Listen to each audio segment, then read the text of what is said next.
আমার পিতা আদম সাহেবের নির্দেশে আমি মসনদ অধিকার করেছিলাম উজির সাহেব।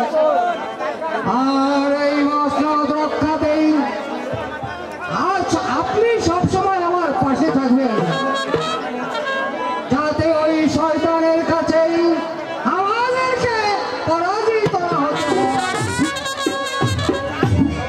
আপনার প্রাণ রক্ষাতে আমার প্রাণ দেব। আপনার কথা শুনে আমি অত্যন্ত খুশি হয়েছি। ওই শয়তানদেরকে সর্বসাধারণে ধ্বংস করে দেব। আপনার কথাগুলো শুনে উজির সাহেব আমি অনেক খুশি হলাম। এবার আপনি আমাকে কথা দিন, আমি যদি কোনোদিন এই উজানগড় রাজ্য থেকে হারিয়ে যাই, তাহলে আপনি আমার এই মসনদ রক্ষাতেই আপনি পান দিবেন, তবু মান দিবেন না উজির সাহেব। আমি আপনার কথা দিলাম জাহাপনা, আপনার এই মসনদ রক্ষাতে আমি প্রাণ দিব, তবু মান দিব না।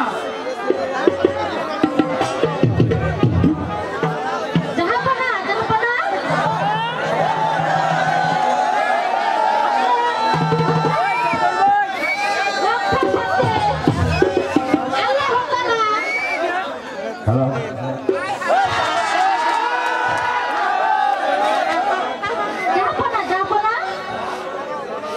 বড় বড় দাসী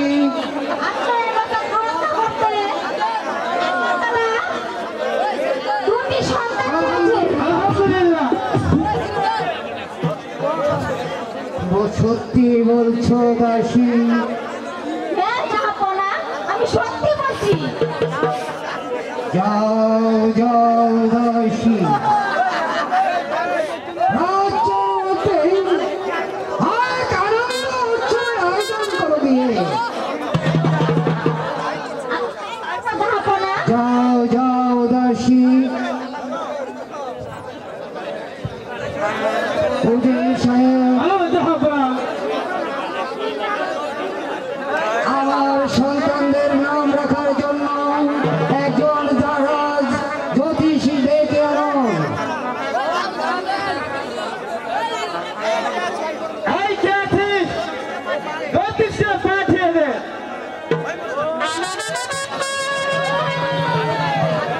নমস্কার বাবা।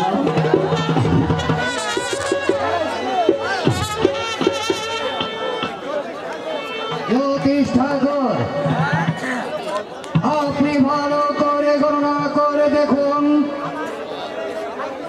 আমার পুত্রদের ভাগ্যলিপি দেখে তার নাম রাখার ব্যবস্থা করুন।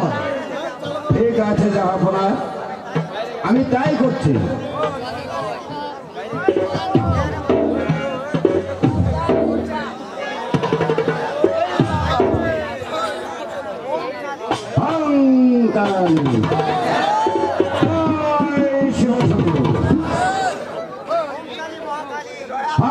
কালী মহাকালী মিনতি করে তোর বলি, বলে দে আমাকে ভাগ্যলিপি। যদি না বলিস ওই ঈশ্বর মহাদেবের মাথা খাবি। পেয়েছি যাব না।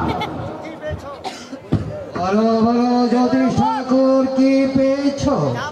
যাব না। ভাগ্য যে অতি সংকটময়,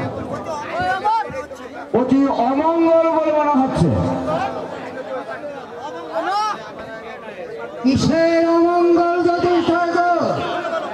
খুলে বলো। বলতে যে আমার ভয় হচ্ছে। আমি তোমাকে নির্বাহী দান করলাম। ঠিক আছে, যাব না। বড় শাহজাদার ভাগ্যে যা পাওয়া গেল তাতে ভাগ্য অতি খারাপ নয়। তার নাম রাশিতে পাওয়া গেল শাহজাদার জামিল। ভাগ্য চক্রে সে একদিন দস্যু বলে পরিচিত হবে। কি বলছো জ্যোতিষ ঠাকুর? আমার ছেলে হবে নাকি? আমি ভাবতে পারছি না।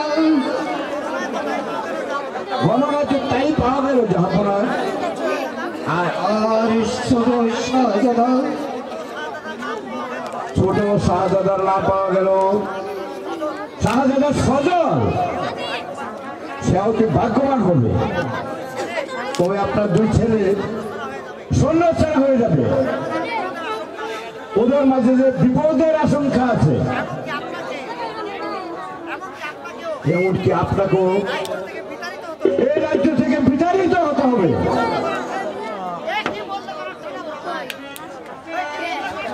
এই কি বললে গণক ঠাকুর?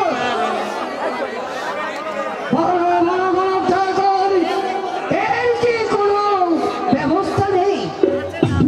আছে জাহাপনা, আপনাকে সবসময় সতর্ক থাকতে হবে। এবার আমাকে বিদায় করো। হুজুর সাহেব ভালো জাহাপনা, জ্যোতিষ ঠাকুরকে কিছু নাম দিয়ে ছয় সম্মানে বিদায় করে দিন। আমি তাই করছি জাহাপনা। ঠাকুর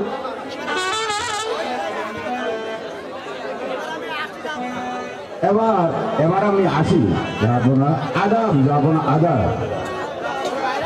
হুজুর সাহেব ভালো জাহাপনা, আপনার কাছে আমার অনুরোধ,